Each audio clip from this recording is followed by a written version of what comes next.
Hey guys, welcome back to the channel. And today I wanted to do a state of the collection video and kind of show off my watches here, go through some of them, talk a little bit about them.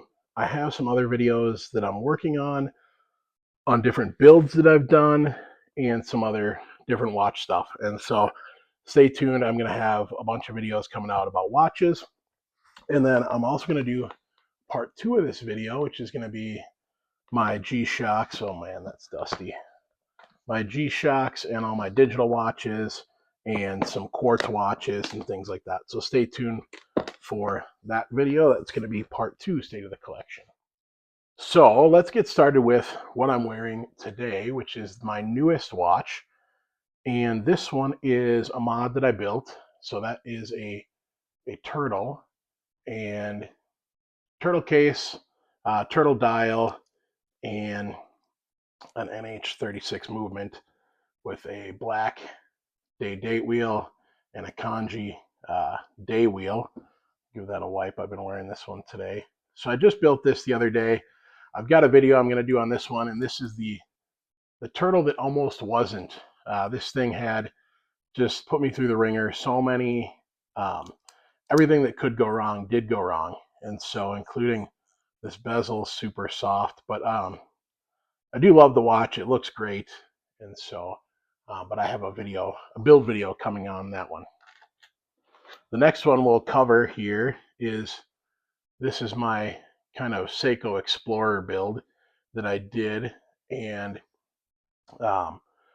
so again, another mod. This one started out as a Heimdallr SKX clone. And so different hands. And I absolutely love this one. It's just kind of sleek with this pilot bezel on there, and it looks great. It fits really nice, and this has been a really fun watch. I really do love it. Let's give that a wipe. Definitely picks up fingerprints. All right. Let's now open the box and see what we've got inside here. So let's just go top to bottom, left to right. So this is my Seiko SRPD 55. It has been modded, and so I swapped the movement and did a black day date wheel in this one because right after I got it, this was one of my first mechanical watches, and I was not aware that you need to be careful when changing that day date, and so I stripped the gears and I couldn't change the day and date manually, and so I swapped the movement out, and I actually put that movement in this one right here, and we'll talk about that in just a little bit. But so that was kind of a bummer, but it ends up looking great because with that black day date wheel, it's just very, very subtle and it looks good. And so I do really like this watch. I wear it a fair amount. It's kind of just a simple, little bit of a beater, not really, but just something I wear casually. So now, this was actually the second one I bought. This one I bought right after that SRPD 55, and this is my modded SSK001. And originally I modded it by swapping the crystal for no Cyclops and a sapphire crystal. In the process of doing that, I broke the bezel insert, and so I swapped it for this loomed bezel insert from Long Island Watch. And so it's a 12-hour bezel insert. Right now you can obviously see I'm tracking a different time zone there.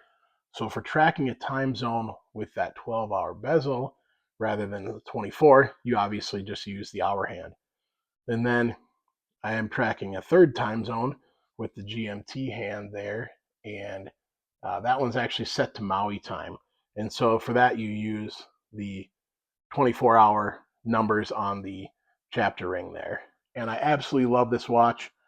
I did swap the bracelet, and this one is, I think it's okay, so that's the Miltat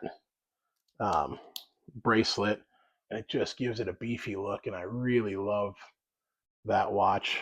This is Again, kind of a casual watch, but I really think that this one just is very striking. You know, it's subtle differences between these two, but you can see there are differences.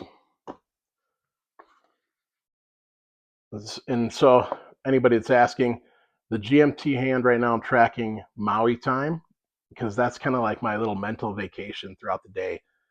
So when I'm wearing this watch at work, I can just take a look down, see what time it is in Maui, and let my mind drift just a little bit. With this other, with the bezel, I'm tracking Minnesota time. So I currently live in Arizona, but I'm from Minnesota. I have family in Minnesota, so that's what I'm tracking there. So Minnesota, Arizona, and Maui. This one is my SKX 173, and I picked this one up. I got a deal on it. Just picked it up online, and it's in great shape. And I did end up throwing a Jubilee bracelet on there. This one that's a Miltat as well, I believe. Miltat Jubilee bracelet. This thing is great. Just a classic. When I first started getting into watches and building watches, the SKX just caught me, right? I love that look, as you can see, but just about everything in here. I fell in love with Seiko, and this SKX just really, I don't know what it is. I just absolutely love it. And so when I was able to actually pick up a real one versus the new 5KX or some of the mods that I've built, that just I really love that. So I don't wear it all that often, but it is such a fantastic watch. One of the things that is different, so this is the SKX 173, and you can see those indices are little square indices and those little triangle indices versus the standard SKXs round indices with kind of a rounded off triangle. They looks just like that. So that's pretty much the main difference. So this started life as a Heimdallr SKX, and I modded it, and I loved the look of the SKX 009. So I modded that. I swapped the dial and I swapped the bezel insert to just give it that look. So black dial, blue and red dial insert, or bezel insert, sorry, and that one is logoed Seiko. Now, it might be a little bit divisive on putting a Seiko dial in a non-Seiko watch, but I'm not selling any of these. These are all for me, and so I like that. Again, like these all have Seiko on the dial, and doesn't bother me. It's a Seiko movement. It's a Seiko style watch. I'm not selling them to make money or do anything like that, so it doesn't really bother me. This one, I'll give it a wipe here.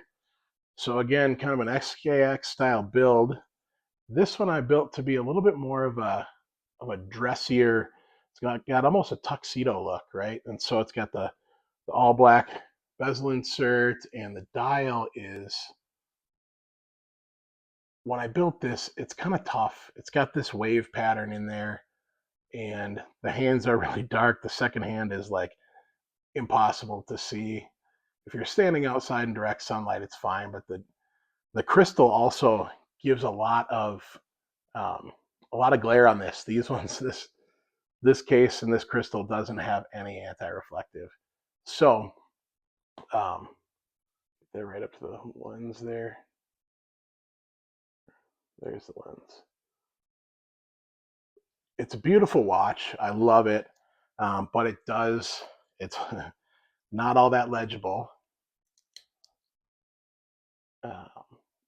So I don't wear it all that often, but it is a cool looking watch. That was a fun build. Again, that one, I ran into a bunch of issues and ended up swapping the case and a couple of things like that. So that one was a bit of a challenge. This one is my other GMT build. And so again, SKX style case and the GMT bezel. And this insert, I don't know if you can see that very well. It's kind of a dark gray with like a topographic map kind of pattern on it. It is a little bit harder to see, but again, this one I'm tracking Maui time. And this one I kind of built as like this watch reminds me of Hawaii. And so I kind of built it for that purpose. I love Maui, I love Hawaii, and I've been there a couple times, and we're actually going this spring. And so it's all blue, got that little bit of a green GMT hand, kind of a greenish turquoise, and the Loom is like a baby blue in those hands. And so that's what it reminds me of. That was kind of the intent when I built this watch, was like just a reminder of Hawaii. And when we go to Hawaii, I will be wearing that one probably quite a bit. Now these two mods, and then this one that started as a Heimdallr, but these two I bought the case and everything separately, and those do use a standard 5KX, so the same as these, the bracelets and the end links, and those are also 200 meters water resistant, so that's really nice. This one is probably, I think everyone would agree, maybe the best value in mechanical watches right now. So this is the Addy's Dive Willard clone, and it's just a beautiful watch. It fits great. It works in so many situations. This one is truly like my beater watch, and it's got sapphire crystal, sapphire bezel insert. The bezel on this one is so good. It's tight without being too tight. It's very clicky and tactile. You can hear that. It just sounds great, and it feels good too. And I totally trust this one, right? I've had some of my others are a little bit soft on the spring, and so they don't stay in place, and that one I trust 100%. So that's been such a good watch. They're like $110. You can't go wrong. The Loom on them is fantastic. It is a loomed bezel insert, and so that's really nice as well.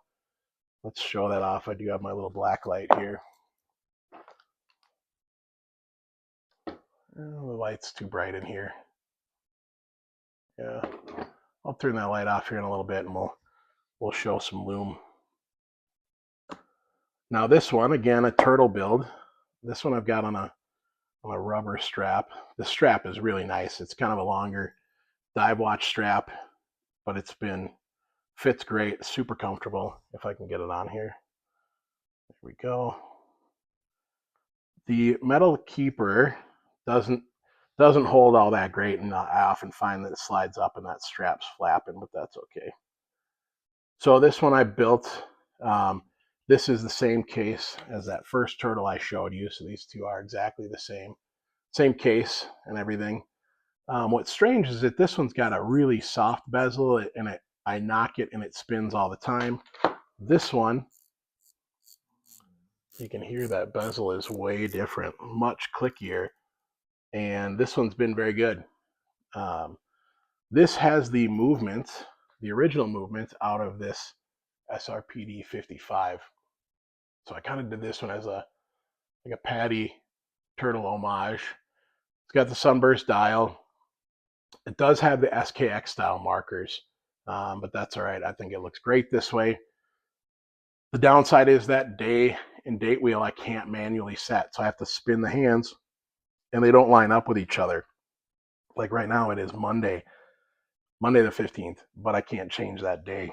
So I do have all the parts. I'm going to eventually pull this whole watch apart, and I will be swapping those little gears to hopefully, fingers crossed, be able to get that function back, the manual day-date change. This one is this is a real Seiko, and this is my SRP E05, and this is the King Turtle with the green dial. And so this is a beautiful watch. This is one of my favorites for sure. I don't wear it a ton because it is one of my nicer watches, but I absolutely love it. It fits great. It is on a Islander bracelet. So this is Islander Long Island watch turtle bracelet. It fits perfect. It's such a good bracelet. If you're ever looking for aftermarket bracelets, Islander is the way to go. I've got several like that. One of these is an Islander. That one maybe is an Islander. Um, anyways, so the green turtle, this thing is just so beautiful. Eventually, I'm going to get the balls to delete that Cyclops, because I do hate how the Cyclops looks, and I prefer no Cyclops. As you can see, most of my watches don't have one. Now, this is probably second best bang for the buck. This is my Heimdallr. This is the Marine Master clone, and this thing is quickly becoming one of my favorite watches. It's absolutely beautiful. The quality on it's fantastic. The bracelet is nice. It does have a fairly simple clasp, but it is milled. And there's only 3 holes micro adjust. But what I've found is even with these big links, I mean, these are huge links. Just how, for whatever reason, the way the watch wears, because of the size of the head of the watch, even when it's loose, it doesn't want to spin around too much. And so it stays put pretty well. And but it's just been a great watch. It's super heavy duty. It's got that monolithic case, so no case back or nothing back here. It's all solid. This one, the bezel is maybe one of the best. It's pretty stiff, and so sometimes it's a little hard to turn. But let's give that a listen up to the microphone. Oh, it's so good. It's just very clicky. There's like zero back play. It locks in and it feels so good. Like that. If I wish all my watches could have a bezel like that, to be perfectly honest. It's better than any of the Seikos. Like the King Turtle. Again, this is a great watch, but you can hear that. Just very, it's fine, but it's kind of meh, you know? It's like I wish there was a better something, more tactile, I don't know. So this is my Hamilton aviation, khaki aviation pilot day date, known as the Coupe from Interstellar. I never actually saw the movie, but I absolutely loved this watch. And so I bought it as a birthday gift to myself. And this is my most expensive watch by a fair bit. But I do love this watch. I rarely wear it. And what I will say is I wore it 5 or 6 times in the last, I don't know, when did I buy that? August is when I bought this. And it's currently December. Then I went to wind it up one day. Let me see if I can get this in frame. And I go to wind it, and the rotor just spins with when you try to wind it. And kind of upsetting. I was pretty pissed, actually. It's going to have to go into first service, which is fine. It'll be covered. But I'm like, this thing is brand new, and it still works if you do the Seiko shake and get it going. But kind of upset about $1,000 watch that after wearing it 6 times has to go in for service for something like that. It sounds like that's a fairly common issue, but it's just kind of irritating, to be perfectly honest. So this is kind of my Submariner homage. This was the first watch I built, and so this one is kind of special to me in that sense. That this is the first Seiko mod that I built. NH35 movement. This one I also stripped the date wheel gear, because I didn't know you weren't supposed to set it at a certain time, so I can't manually change that, which is, again, kind of a bummer, but whatever. I'll fix it eventually. So this one's got that gray sunburst dial, and then you can see, hopefully you can see on that bezel insert, that same kind of, it's a dark gray, and it's got that topographic pattern on there. So kind of a cool look. This one, I do love this watch. I don't wear it very often, but it's a cool look. Kind of all gray look. I do really like that. And again, this has got a special place in my heart, because when I first started getting into this hobby, that was the first watch I built. And really, what started out as I was looking at one of these originally, and I was going to get one of these SRPDs, and then I was looking and I thought, oh well, I found out I stumbled across a Instagram channel, saw somebody building some watches, and then I started looking into it on YouTube, and was like, oh wow, that's really cool. I didn't know you could do that, and so I thought, well, why not just build the watch I want, right? And then after doing that, I kind of dove headfirst into it, like everything else in my life. I just I'm 100%, and I'm like all in all at once. And so this is actually only about 6 months worth of collecting, and it's totally consumed me. I absolutely love it. It's such a fun and interesting hobby. My YouTube algorithm is all watch stuff now, and it's is kind of all consuming, which may not be the best thing, but certainly could be worse. And I absolutely love all these, and I have no plans on stopping. Right, I'm going to be slowing down and kind of focusing that a little bit more. But this has been great to get to collect all these, building several of these. So building those, building this one, um, building these two, and then modding this one, this one. I think that's it for the modded. Um, so, and I've got a couple other plans for builds I'll be doing, but obviously I have a clear type, and that's Seiko dive style watches. That's my favorite for sure. And I do like kind of this explorer style as well. But the Seiko dive style watches just have a special place in my heart. I absolutely love them and can't get enough of them. So hopefully you guys enjoyed this video and hopefully found it interesting. Like I said, I'm going to be doing a video on a follow-up video on all my G-Shocks and my quartz watches. So come on back for that one. We'll be doing that one soon. And then some other build videos. Again, I have a build video I'll be doing on this one, a build video I did on this one, a build video I did for a watch I built for my stepdad. And so there's a little something for everybody. So hopefully, again, like I said, you guys like this video. If you did, give it a like. If you found it interesting, go ahead and follow my channel or subscribe. I'd really appreciate it. And thank you for watching. Almost forgot, I did say I was going to do a Loom video, and so I got my trusty black light.